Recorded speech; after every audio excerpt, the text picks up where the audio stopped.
कार्यक्रम के पुण्यार्जक हैं श्री मयंक जैन, श्वेता जैन, पर्व जैन, प्रसाद जैन, श्राविका जैन, शामली, उत्तर प्रदेश।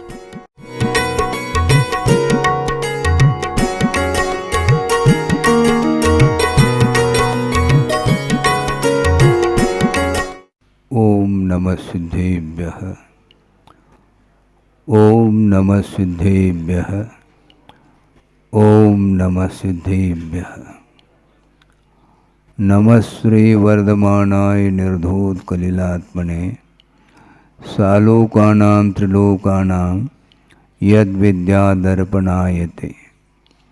अहिंसा परमो धर्म की, महावीर भगवान की प्रातः स्मरणीय परम पूजाचार्य गुरुवर श्री विद्यासागर जी मुनि महाराज की जय।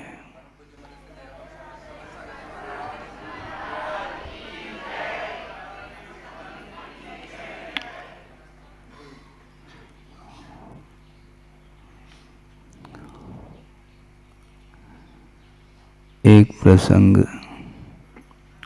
आपके सामने रख रहा हूँ। वह ये है, स्वयं का कल्याण करना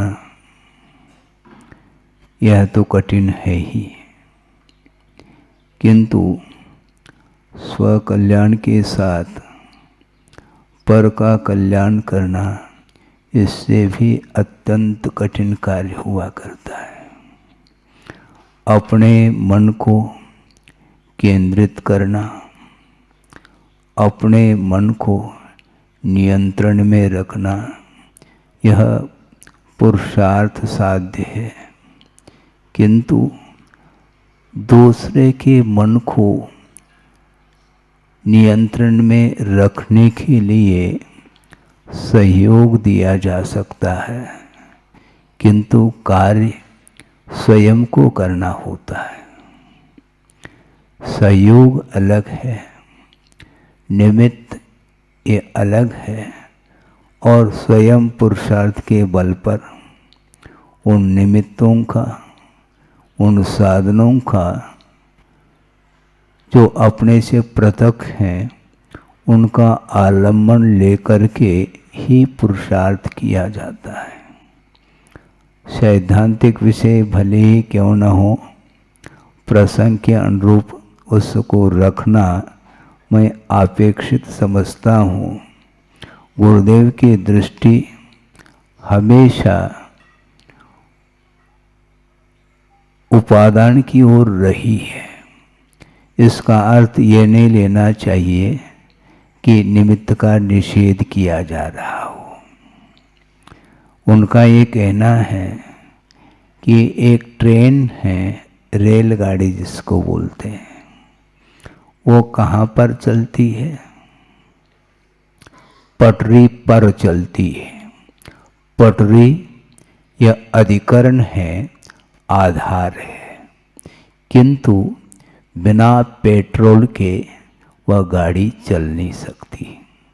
तो पेट्रोल जो हुआ, यह एक विशेष उसके लिए कारण हुआ, और जो पटरी है ये वह एकमात्र अधिकरण है, एक आधार के रूप में है।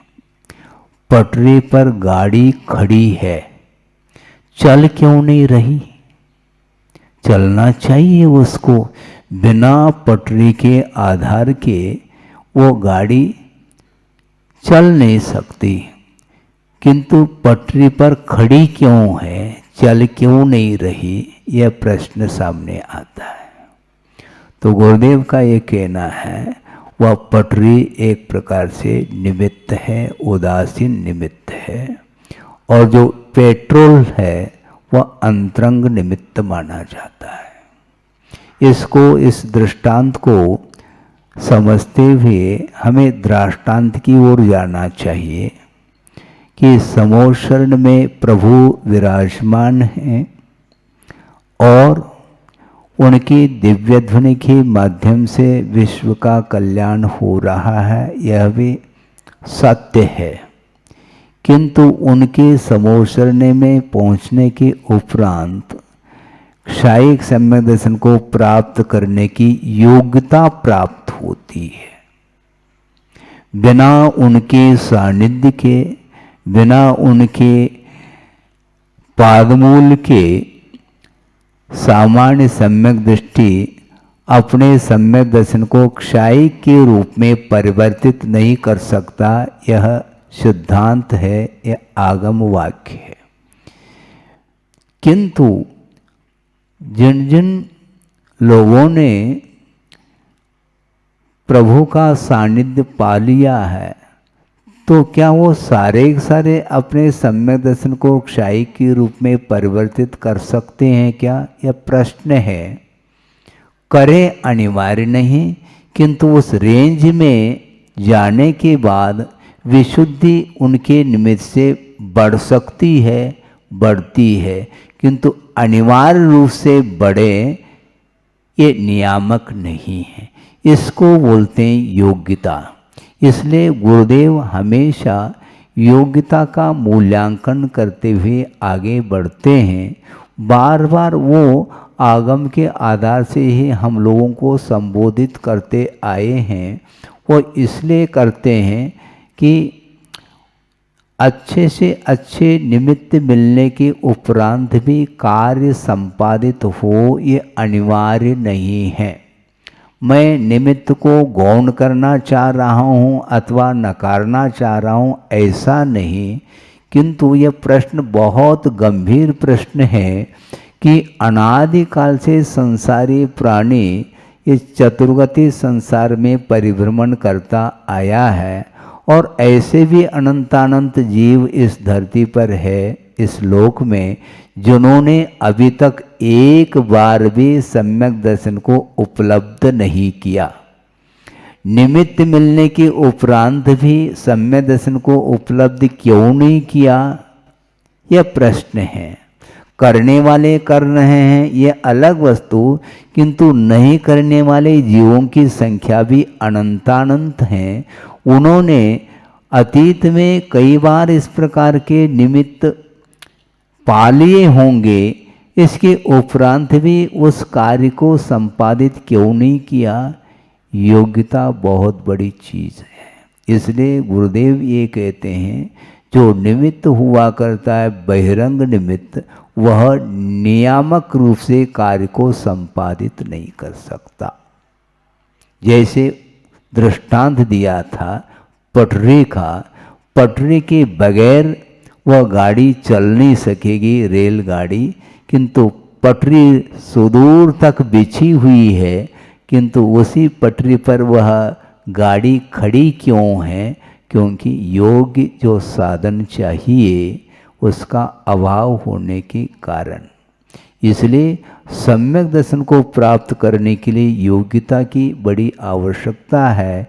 एक इंद्रिय से लेकर के असंगी पंचेंद्रिय तक जितने भी जीव हैं, वो सारे के सारे, उनके अंदर शक्ति तो विद्यमान है, किंतु उसकी अभिव्यक्ति के लिए योग्यता की बड़ी आवश्यकता है।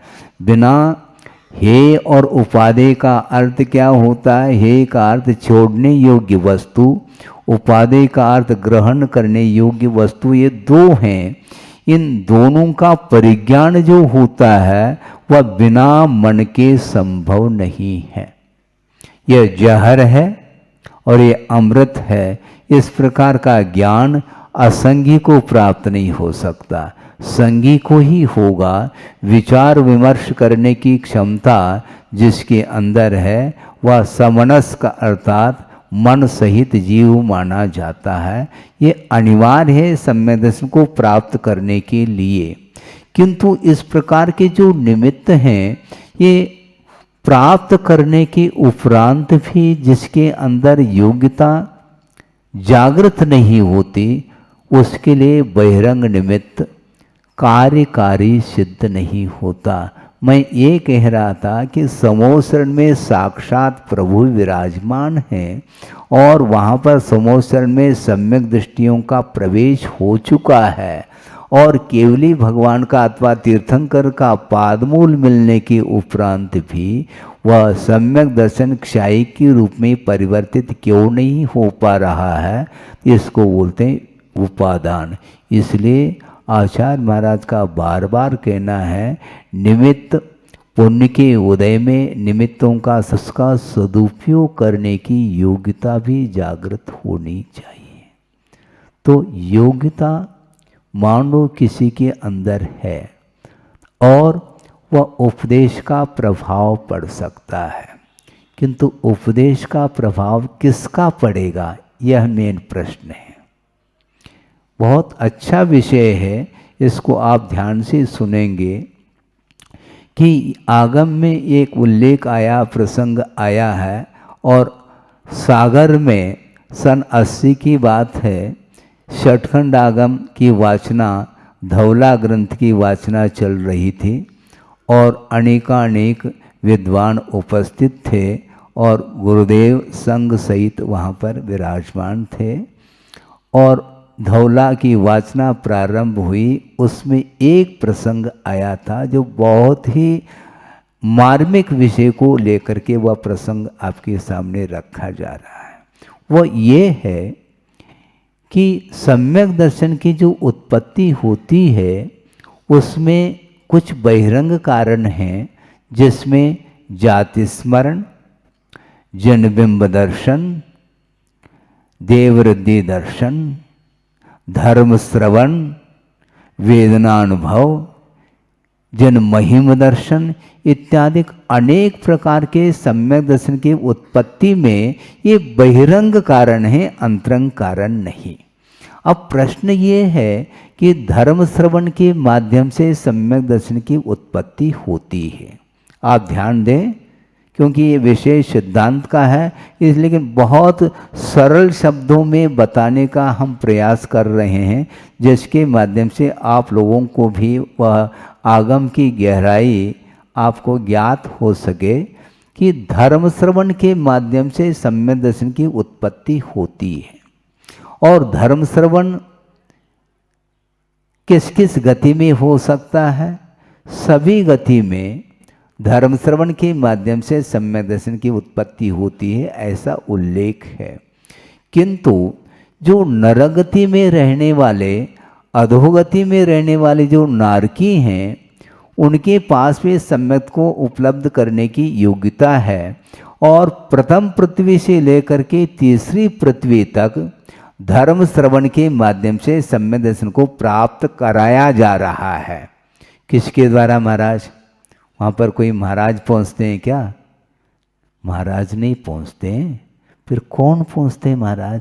वहाँ पर देवों का आवागमन वहाँ तक होता है। कहाँ से कहाँ तक? प्रथम पृथ्वी से लेकर के तीसरी पृथ्वी तक जो देव हैं, सम्यक दृष्टि देव, वे उन नारकियों को सम्यक दर्शन को प्राप्त कराने के उद्देश्य को लेकर के वहाँ पर पहुँच जाते हैं और धर्म श्रवण के माध्यम से उनको सम्यक दर्शन प्राप्त कराते हैं।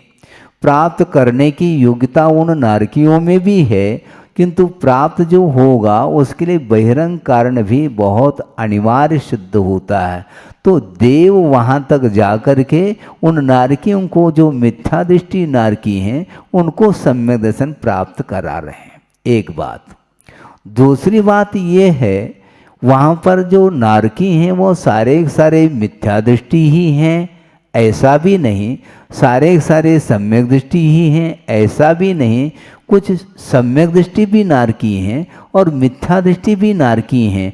जो मिथ्या दृष्टि नारकी हैं उनको सम्यक को प्राप्त कराया जा रहा है देवों के द्वारा धर्म श्रवण के माध्यम से। यहाँ तक बात आ गई। अब चलिए धीरे से नीचे। तीसरे पृथ्वी के उपरांत नीचे के जो 4 पृथ्वी हैं, जिनमें नारकियों का आवास वहाँ पर भी है, वहाँ पर भी मिथ्या दृष्टि नारकी भी हैं और सम्यक दृष्टि भी नारकी हैं, किंतु देवों का आवागमन तीसरे पृथ्वी तक ही होता है, उसके नीचे नहीं।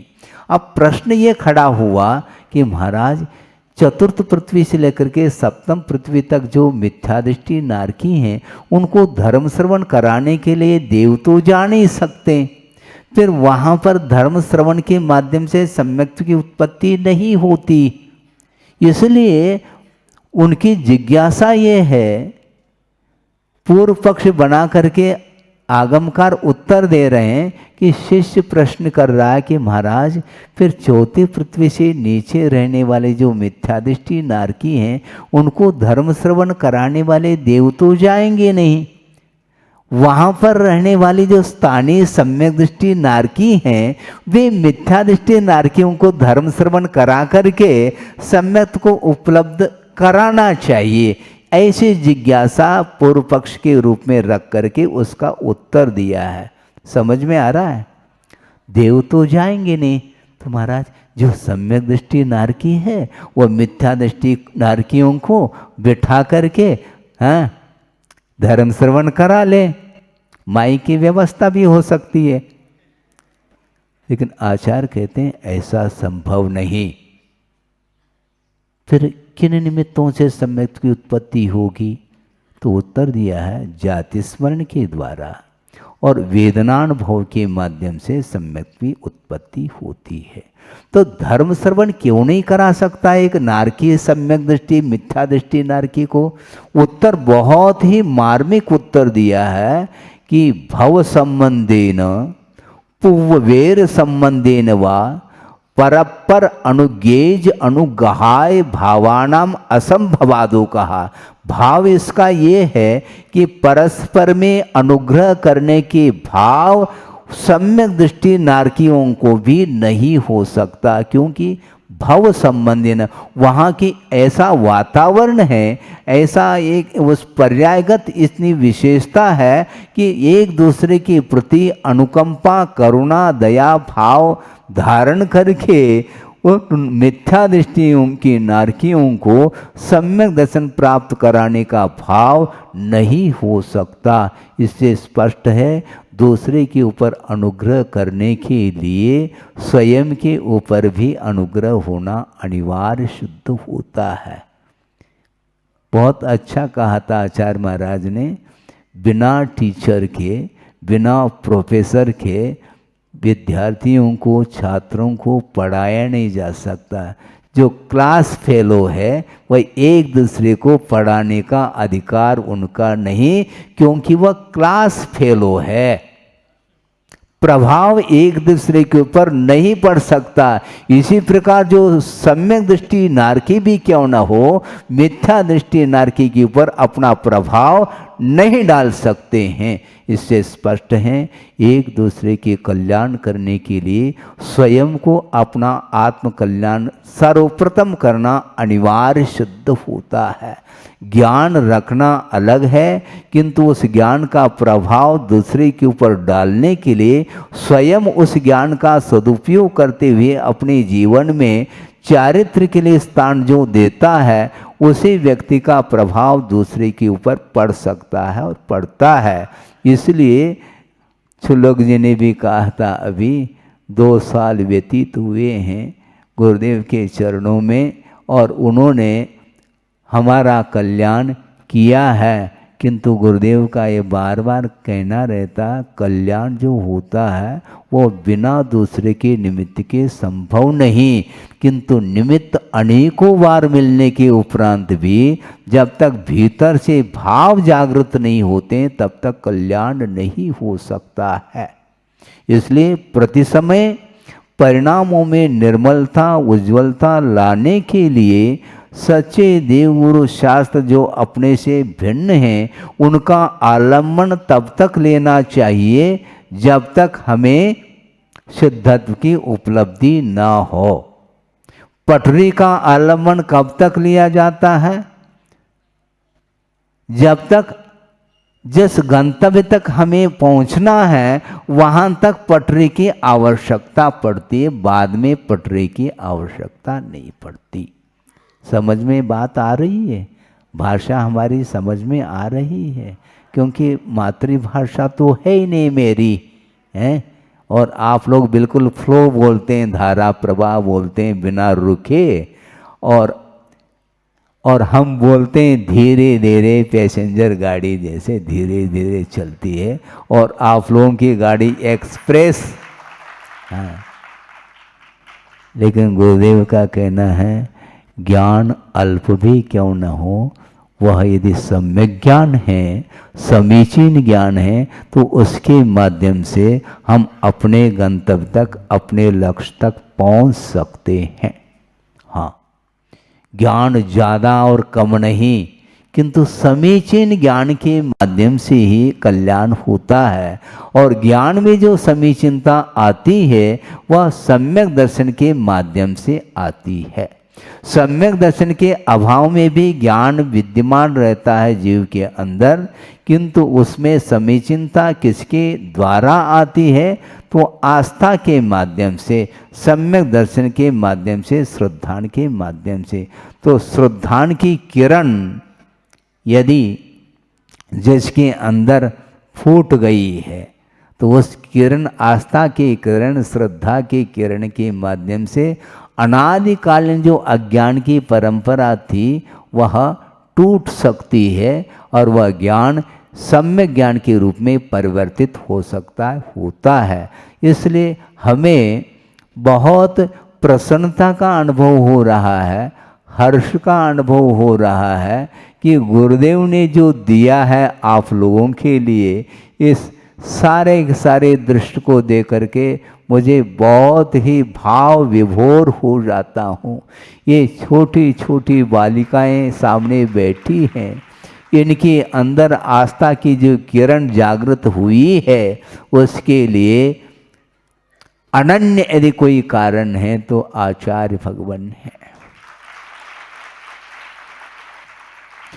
इस प्रकार भविष्य में इसमें उत्तरोत्तर वृद्धि उनके आशीर्वाद के माध्यम से, उनके दिए हुए जो संकेत हैं और मार्गदर्शन है, निर्देशन है, उनके आदेश हैं, उनको आत्मसात करते हुए उनके पद चिल्लों पर चलने का हम पुरुषार्थ करते हैं और बिना किसी विषयों की आकांक्षा रखे हम धर्म की आराधना और गुरु की उपासना करते हैं, तो निश्चित रूप से हमारा भी कल्याण अल्पकाल में हो सकता है।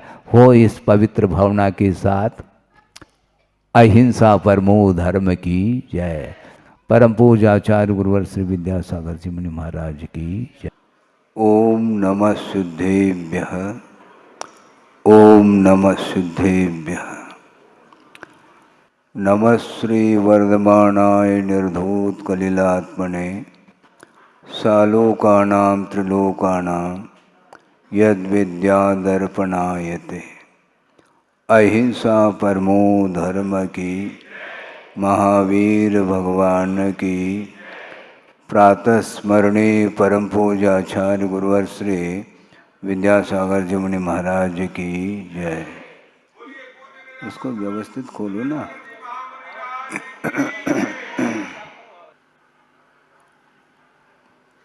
आत्मा में संस्कार, अतीत के संस्कार काम करते रहते हैं।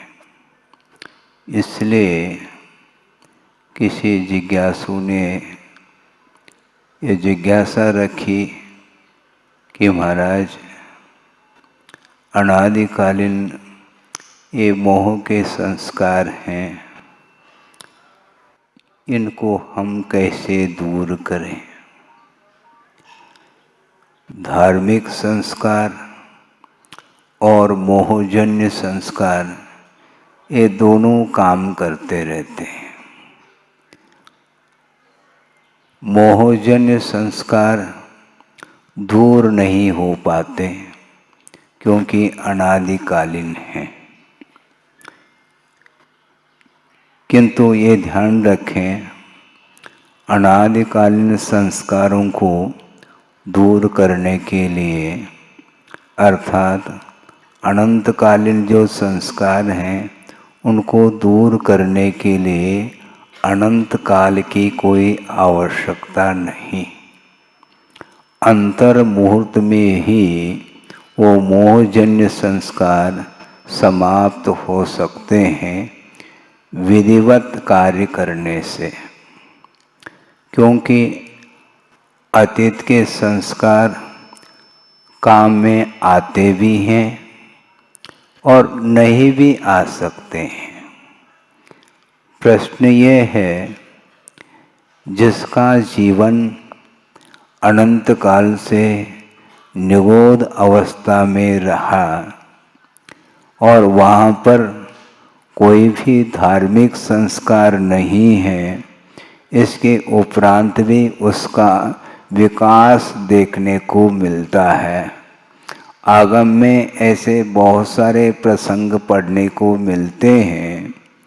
उसमें से एक प्रसंग आपके सामने रख रहा हूँ कि 923 ऐसे जीव जो अनादिकाल से निगोद में ही जिनका जीवन व्यतीत हो रहा है और एक श्वास में 18 बार जन्म मरण के साथ अनंत दुख के साथ जीवन व्यतीत हो रहा है और धार्मिक कोई अतीत के संस्कार भी नहीं है, इसके बावजूद भी विस्मय होता है कि 923 जीव निगोद से निकल करके भरत चक्रवर्ती के पुत्र बने हैं। आप सुन रहे हैं? हाँ, सोचो विचार करो। 923 के 23 चक्रवर्ती के पुत्र बने हैं और थोड़ा सा समय हुआ नहीं, वो सारे के सारे 923 के 23 पुत्र मौन हैं। चक्रवर्ती की संपदा, चक्रवर्ती का वैभव और उस कुल में वो उत्पन्न हुए हैं, किंतु उन्हें चक्रवर्ती का वैभव आकर्षित नहीं कर रहा है। उन सारे 923 जो पुत्र हैं उनका पूर्ण अधिकार है और चक्रवर्ती स्वयं पिताजी कह रहे हैं आप निश्चिंत हो करके इस वैभव का उपभोग कर लो, किंतु वो 923 के 23 पुत्र मौन हैं। क्यों मौन हैं? और असंयम अवस्था में अभी दीक्षित नहीं हुए, किंतु उनको संसार असार देखने में आ रहा है। संसार में कोई सार नहीं है, इस प्रकार प्रतीति में आ रहा है। सोचो विचार करो, वैराग्य के लिए बड़े बड़े निमित्त मिलने के उपरांत भी वैराग्य नहीं हो पाता और छोटे छोटे निमित्तों के माध्यम से भी वैराग्य के भाव जागृत हो सकते हैं। प्रतमान योग आदि ग्रंथों में पढ़ने को मिलता है कि एक बाल सफेद देखने को आया। सुन रहे हैं? एक बाल, सिर का बाल सफेद देखने को मिल गया तो वैराग्य हो जाता है। और वर्तमान में एक भी यदि बाल काला है तो अभी काला है, अभी थोड़ा वैराग्य। सारे के सारे सफेद बाल काले बनाने में लगा हुआ है संसार। अब सोचो विचार करो, अवस्था आ गई, बाल्य अवस्था। गुरुदेव ने कहा बाल्य अवस्था आती है और चली जाती है, किशोर अवस्था आती है चली जाती है, युवा अवस्था आती है चली जाती है, प्रौढ़ अवस्था आती है चली जाती है और वृद्धावस्था आती है ले जाती है, चली नहीं जाती। इसके उपरांत भी वैराग्य नहीं हो पाता। एक बादल का टुकड़ा इधर से उधर चला गया, विलीन हो गया तो वैराग्य होता है। ये वैराग्य के बहुत सारे प्रसंग निमित्त मिलते हैं संसार में। इसके उपरांत भी जिसका कर्म अपना काम कर रहा है, तीव्र कर्म का उदय जब होता है तो अच्छे अच्छे निमित्त मिलने के उपरांत भी वैराग्य के क्षण उसके जीवन में घटित नहीं होते। सोचो विचार करो, मौन है 923, अभी दीक्षित नहीं हुए किंतु दीक्षा का भाव उनके अंदर है। और चक्रवर्ती को चिंता हुई कि भगवान पुत्र के अभाव में विकल्प होता है, पुत्र की उत्पत्ति कब हो, किंतु उत्पन्न होने के उपरांत वो पिता के साथ वार्तालाप नहीं करना चाहते, बोलना नहीं चाहते। क्यों? ये सारे सारे गूंगे तो नहीं हैं, गूंगे नहीं हैं, किंतु तुम्हारे साथ बोलेंगे नहीं, मेरे साथ बोलेंगे, भगवान ने कहा। सोचो विचार, क्योंकि तुमसे तुम्हारे साथ बोलने से उनको मिलना क्या है? क्योंकि वह वैभव उन पुत्रों के लिए कोई विशेष बात नहीं, जीर्ण तृण के समान प्रतीति में आ रहे हैं।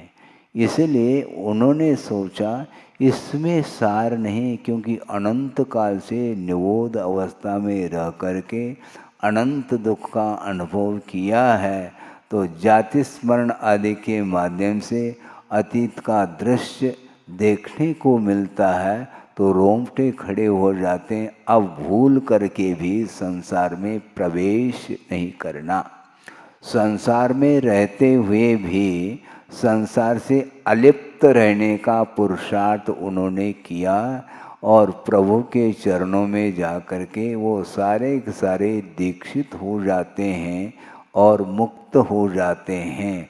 और चक्रवर्ती अभी भी घर जाने का मन हो रहा है। सोचो, कहाँ तो क्षायिक सम्यक दर्शन है उसके पास, चक्रवर्ती के पास, और उसी भव से मुक्त होने वाला है।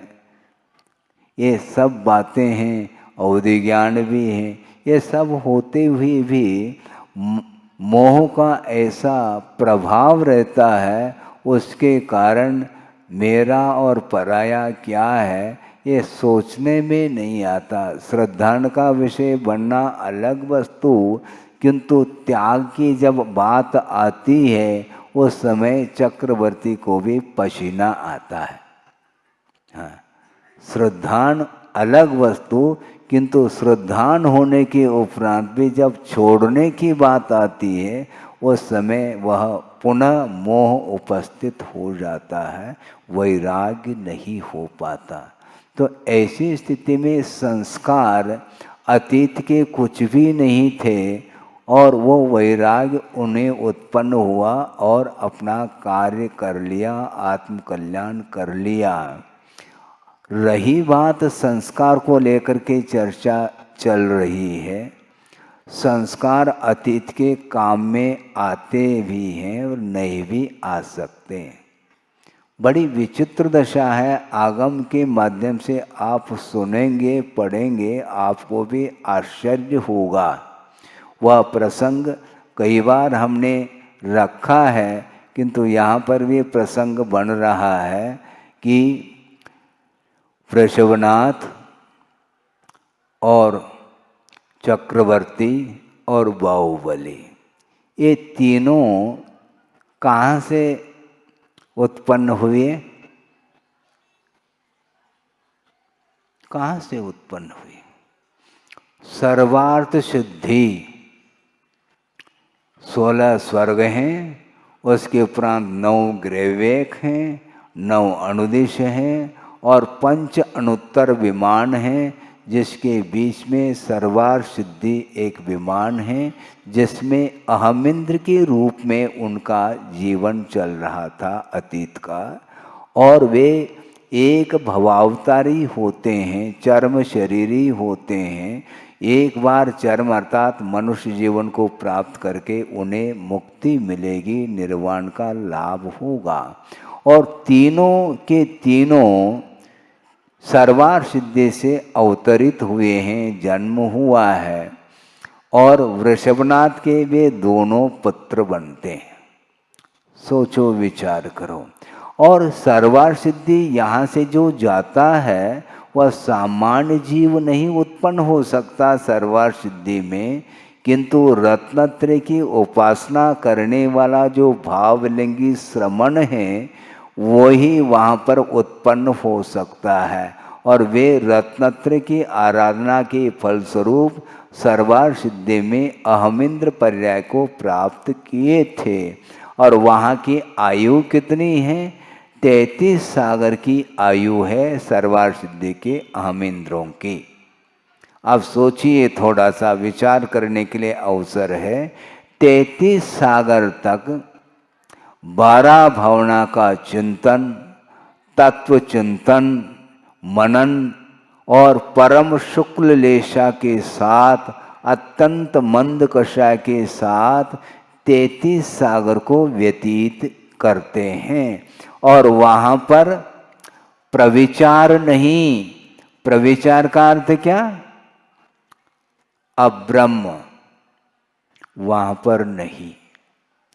मन के साथ भी अब्रह्म सेवन वहाँ पर नहीं होता। ये 16 स्वर्ग के साथ और भी अहम इंद्रों की चर्चा आगम ग्रंथों में मिलती है कि निचले स्वर्गों में मनुष्य के समान वासना की पूर्ति होती है और धीरे धीरे उत्तरोत्तर स्वर्गों में कम होती जाती है। ऊपर के कुछ ऐसे स्वर्ग हैं जहाँ पर मात्र स्पर्शनेन्द्रिय के माध्यम से उस वासना की पूर्ति करते हैं, और ऊपर के स्वर्गों में रूप का अवलोकन करके उसकी पूर्ति कर लेते हैं। उसके और आगे के स्वर्गों में मात्र मधुर गीत संगीत आदि जो कर्णेंद्र के विषय हैं उसके माध्यम से वासना को शांत करते हैं।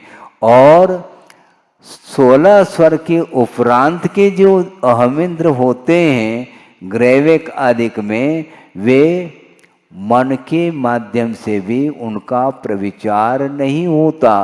16 स्वर्ग अर्थात आनत, प्राणत, आरण और अच्युत, ये 4 स्वर्ग ऐसे हैं जहाँ पर मात्र मन के माध्यम से ही उसकी पूर्ति होती है, किंतु परे अप्रविचारा।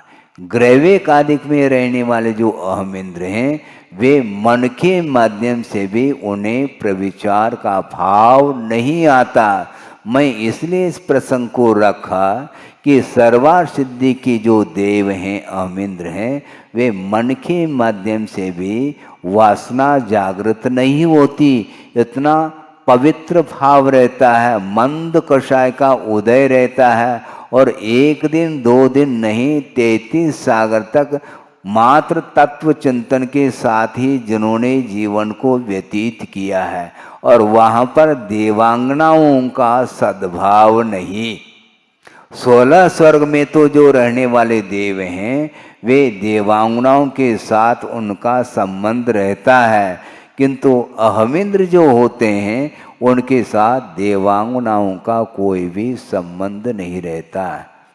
किंतु आश्चर्य इस बात को लेकर के होता है, 33 सागर तक परम शुक्लेशा के साथ, तत्व चिंतन के साथ, धर्म ध्यान के साथ जीवन को व्यतीत किया है, और वहाँ से ज्यों ही मनुष्य पर्याय को प्राप्त कर लेते हैं तो देख लो क्या स्थिति बनती है। फिर 83 लाख पूर्व तक जो जीवन व्यतीत किया गृहस्थ अवस्था में मोह के साथ व्यतीत किया। क्यों? कर्म का जो फल होता है वह बिना निमित्त के नहीं होता, और यहाँ पर निमित्त मिल रहे हैं। इसलिए 83 लाख वर्ष पूर्व बहुत लंबा चौड़ा काल होता है, वो सारा का सारा राग के साथ व्यतीत किया, क्योंकि निमित्त का सद्भाव है। इसलिए ये सारे सारे अतीत के संस्कार कहाँ चले गए महाराज? हाँ, ये प्रश्न उठता है। 33 सागर तक तो उन्होंने कोई विवाह किसी के साथ, वैसे देवों में विवाह संबंध नहीं, किंतु नियोग रहता है परस्पर में, किंतु संबंध तो होता है, किंतु वहाँ पर संबंध नहीं था। यहाँ पर संबंध के भाव क्यों हुए? इसको बोलते निमित्त का प्रभाव। निमित्त के माध्यम से कर्म अपना फल देता है। इसलिए गुरुदेव का बार बार हम लोगों के लिए कहना होता है कि देखो, कर्म फल से यदि बचना चाहो तो एक ही रास्ता है। क्या? जो कर्म फल से बचना चाहता है तो जिन निमित्तों के माध्यम से कर्म का फल मिलता है उन निमित्तों से दूर रहने का पुरुषार्थ करना चाहिए। छोटा सा प्रसंग आपके सामने रखूं। आप प्रभु के चरणों में बैठ करके पूजन अर्चन कर रहे हैं, अभिषेक आदि कर रहे हैं, जाप अनुष्ठान कर रहे हैं, समझ रहे हैं? उस समय आपके भाव कैसे हैं, मैं पूछना चाहता हूं। भाव कैसे हैं? पवित्रतम भाव है, उज्जवल भाव है, किंतु उस परिसर से बाहर जाते हैं तो वो परिणाम आपके रहते हैं। सही सही बताने का पुरुषार्थ करो। जिस समय आप प्रभु के चरणों में रह करके पूजन करके फिर जैसे ही आप दुकान में पहुंचेंगे तो वहां पर भगवान गायब हो जाएंगे, ओझल हो जाएंगे, तो वहां का परिसर आपको प्रभावित करता है। इसको बोलते हैं भिन्न भिन्न क्षेत्रादि के निमित्त को लेकर के कर्म अपना फल देता रहता है। वस्तु एक हो सकती है और परिणामों में विभिन्नता भी आ सकती है। एक ऐसी बात है महाराज, मैं बता रहा हूँ। एक प्रसंग गुरुदेव ने चर्चा के दौरान रखा था। मैं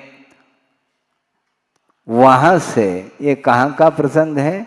ये रामटेक का प्रसंग है। वहाँ पर आर्य का संघ था और गुरुदेव उनके लिए आगम के आधार से कुछ विषय दे रहे थे और मैं वहाँ से जंगल के निमित्त बाहर निकल गया और उस समय एक शब्द मेरे कान में पड़ गया। वो अभी भी मुझे बार बार स्मरण करने के लिए वह बाध्य करता। वह विषय बहुत मार्मिक विषय था। गुरुदेव ने ये कहा कि देखो, वस्तु एक है और वही वस्तु कभी राग के लिए कारण सिद्ध होता है और वही वस्तु परिणामों को पवित्र बनाने में भी कारण सिद्ध होता है। महाराज बात समझ में नहीं आती, आएगी धीरे धीरे, प्रसंग रख रहा हूं।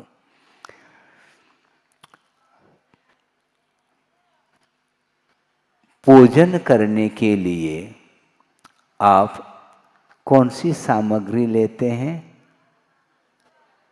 पूजन सामग्री महाराज। हाँ ठीक है, उसको क्या बोलते हैं? अष्टमंगल द्रव्य बोलते हैं ना।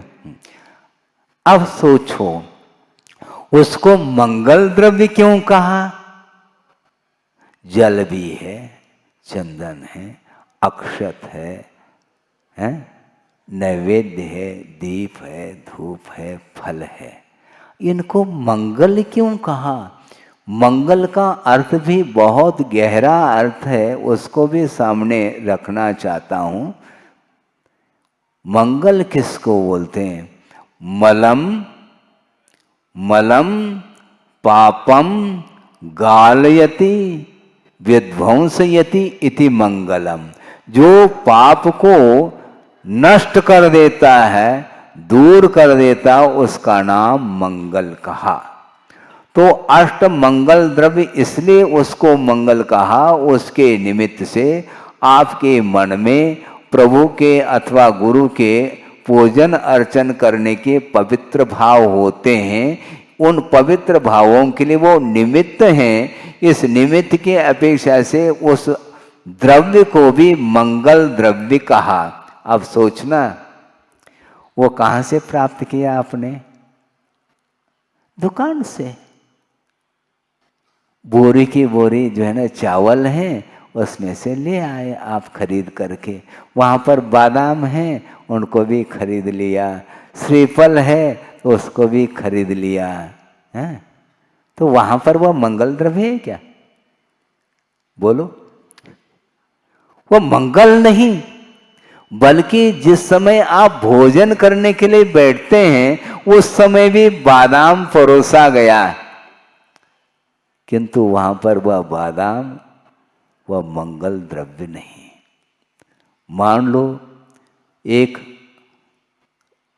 लाडू, जिसको बोलते हैं लड्डू बोलते हैं आप लोग, परोस दिया भोजन के समय पर, वो भोजन सामग्री।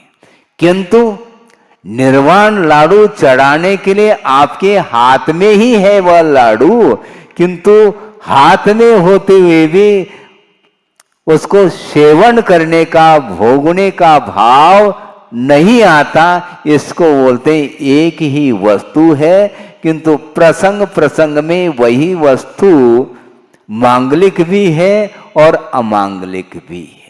खाने का भाव नहीं आता।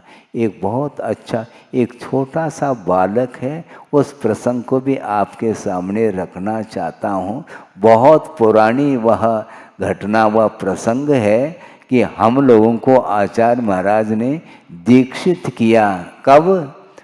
1975 में हमारी दीक्षा सोनागिरी में क्षुल्लक दीक्षा हुई थी। हाँ, लगभग 4-1 ब्रह्मचारी थे, उनकी क्षुल्लक दीक्षा संपन्न हुई और फिरोजाबाद में चातुर्मास हुआ था। उस समय ब्रह्मचर्य अवस्था में मैं था। वर्षा योग संपन्न करके, चातुर्मास संपन्न करके विहार करते हुए सोनागिरी में आए और हम लोगों को क्षुल्लक दीक्षा दी। और विहार करते करते बुंदेलखंड में प्रवेश करते करते कहाँ पर पहुँचे? सतना पहुँचे। और वहाँ पर लगभग 1 सप्ताह उन्होंने मुकाम किया और प्रतिदिन प्रवचन करते थे विभिन्न विषयों पर। और प्रवचन करने के पूर्व में आचार्य महाराज के पूजन करने के लिए जनता, समाज के लोग पूजन सामग्री लेकर के बैठ जाते हैं और पूजन करते हैं। उसमें से एक छोटा लड़का है, उसके पास भी कुछ सामग्री है। आपको आश्चर्य लगेगा, वो छोटा सा बालक है, माता पिता के साथ बैठा है और उस बालक ने काफी श्रम करके, रो धो करके थोड़ा सा पैसा एकत्रित किया था और उस पैसे खाने पीने के लिए पैसा एकत्रित किया था उस बालक ने। और दुकान से क्या खरीद ली? चॉकलेट। और मुट्ठी में चॉकलेट लेकर के वह बैठा है पिताजी के साथ और पूजन प्रारंभ हो गया। और जिस समय नैवेद्य चढ़ाने का प्रसंग आया तो उस समय सभी लोगों ने नैवेद्य चढ़ाया, तो उसने मुट्ठी में जो चॉकलेट थे उसको चढ़ाया।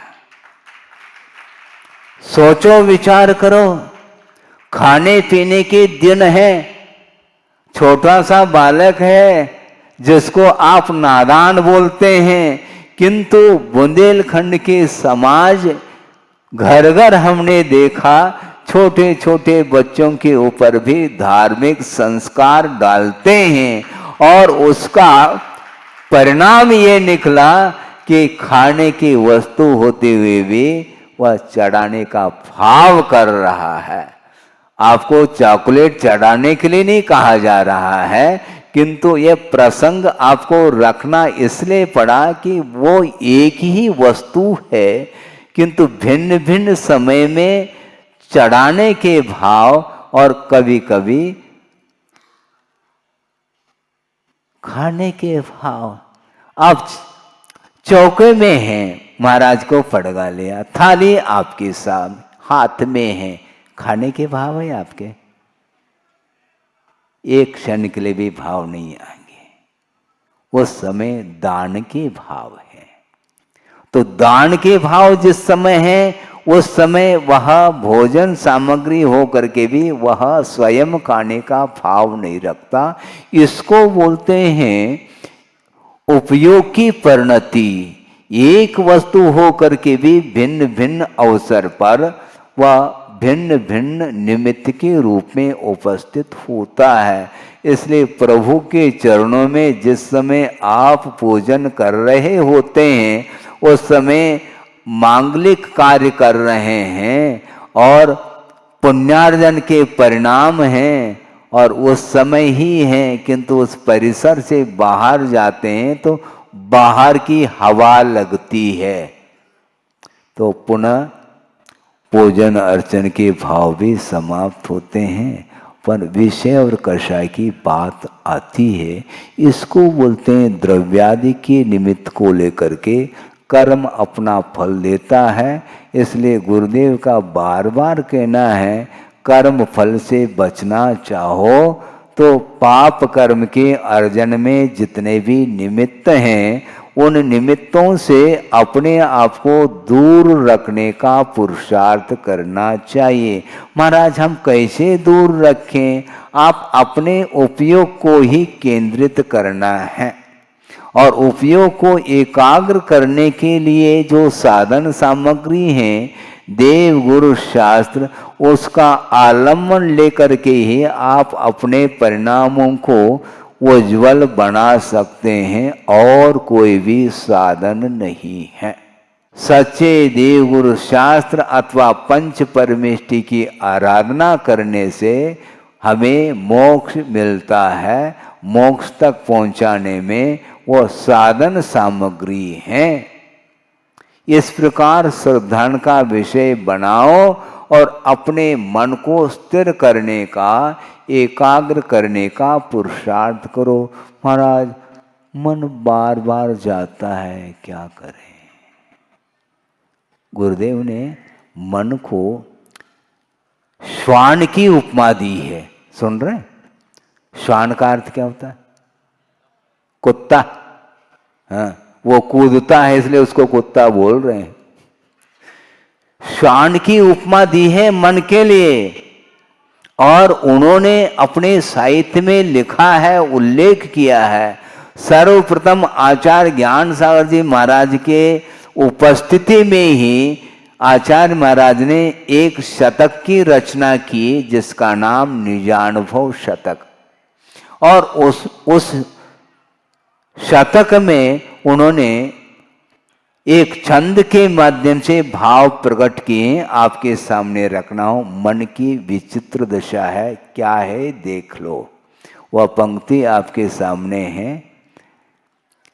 क्या हो गया, ध्यान से सुने। क्या हो गया समझ में मुझको न आता, क्या हो गया समझ में मुझको न आता, क्यों बार बार मन बाहर दौड़ जाता। क्या हो गया समझ में मुझको न आता, क्यों बार बार मन बाहर दौड़ जाता। स्वाध्याय ध्यान करके मन रोध पाता, पै श्वान सा मन सदा मल शोध लाता। सोचो, एक कुत्ता है और व्यक्ति ने उसका पालन किया है और उसके गले में पट्टा बांध दिया। जानते हैं आप?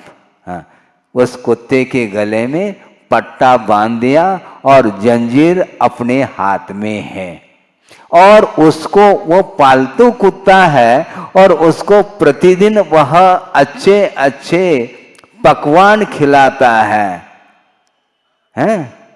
और हाथ में जंजीर है, और पट्टा यदि खोल दे तो वह कुत्ता नाली को सूंघता सूंघता सूंघता चला जाता है और गंदगी पर भी वह मुंह मारता है। ये क्यों? ये मन की विचित्रता। मिठाई खिलाई थी, अच्छे अच्छे भोग्य सामग्री, इसके उपरांत भी उसके जो संस्कार हैं अतीत के वह समाप्त नहीं होते। इसलिए बार बार मन को केंद्रित करने के लिए स्वाध्याय ध्यान आदि करते हैं श्रमण लोग। इसके उपरांत भी थोड़े बहुत भी यदि मान लो आवश्यक से निवृत्त होकर के बैठ जाएं तो पुनः उस ओर मन जा सकता है, विषयों की ओर वह दौड़ लगा सकता है। इसलिए एक क्षण भी श्रमण लोग अपने आवश्यक कार्यों से निवृत्त होकर के अन्य कार्य नहीं करते। अन्य कार्य करेंगे तो मन जो है ना वह श्वान के समान है, बार बार त्यक्त पदार्थ के प्रति भी भाव पुनः पुनः जा सकता है। इसलिए मन के ऊपर लगाम लगाने की आवश्यकता है।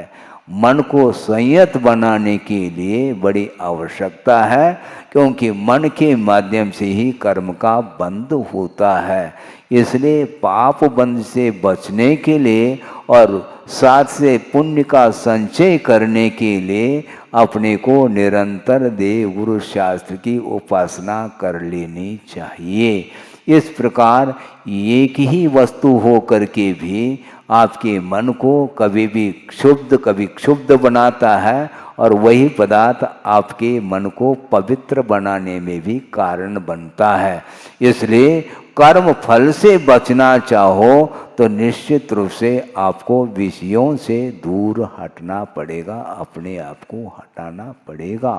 हाँ महाराज कैसे कर पाएंगे? घबराओ नहीं, लक्ष्य बनाओ। आप ही लोग तो कहते हैं बूंद बूंद से घट भरता है, तो उसी प्रकार आप अपनी क्षमता के अनुरूप आप धर्म ध्यान करिएगा और उसके माध्यम से जीवन में पुण्य का संचय होगा, और उसके माध्यम से वह पुण्य भवांतर में भी काम में आता है। इसलिए भविष्य को उज्जवल बनाना चाहते हैं तो आपका भविष्य वर्तमान के ऊपर ही निर्धारित है। वर्तमान में आपका जीवन यदि पवित्र है तो निश्चित रूप से भविष्य का निर्माण का कर्ता आप स्वयं सिद्ध होते हैं। महाराज भविष्य में क्या होगा? एक छोटा सा प्रसंग 2 मिनट में कह करके पूर्ण कर लूं। एक सज्जन ने कहा कि महाराज हमने सुना है। क्या सुना है? एक व्यक्ति के मुख से नहीं महाराज, प्रायः सभी व्यक्तियों के मुख से हमने सुना है कि आप भविष्य जानते हैं। जानते हैं महाराज? हाँ क्यों नहीं जानता? अच्छा आपको हस्तरेखा का ज्ञान है? हस्तरेखा से क्या प्रयोजन है हमें? मैं भविष्य जानता हूं प्रत्येक का। कैसे महाराज? उन्होंने ये कहा, मान लो कोई व्यक्ति चोरी करता है तो निश्चित रूप से जेल जाएगा, यही तो भविष्य है उसका। यदि वर्तमान में कोई अनर्थ करता है, पाप करता है, निश्चित रूप से उसका पतन होगा, यह सिद्धांत है, यही तो भविष्य है। भविष्य और कौन सा वस्तु है मुझे बताओ? आपके परिणाम यदि पवित्र है तो आपको सद्गति मिलेगी, सद्गति मिलेगी, किंतु आपके परिणाम पवित्र नहीं है, कलुषित परिणाम है, निश्चित रूप से उसका अधपतन होता है। इसलिए उत्थान और पतन जो होता है अपने परिणामों के द्वारा होता है। इसलिए आप लोगों को सोचना चाहिए कि समय रहते दिन अस्त होने के पहले अपने जीवन को समझते हुए भविष्य को उज्जवल बनाने के लिए आप लोगों को पुरुषार्थ करना चाहिए। उसके माध्यम से ही आनंद की अनुभूति होती है। हो इस पवित्र भावना के साथ अहिंसा परमो धर्म की जय। बोधि समाधि परिणाम शुद्धि स्वात्मोपलब्धि शिव शोक सिद्धि चिंतामणिम चिंतित वस्तुदाने त्वां वंदमानस्य ममास्तु। परम पूज्य आचार्य गुरुवर श्री विद्यासागर जी मुनि महाराज की इस कार्यक्रम के पुण्यार्जक थे श्री मयंक जैन, श्वेता जैन, पर्व जैन, प्रशा जैन, श्राविका जैन, शामली, उत्तर प्रदेश।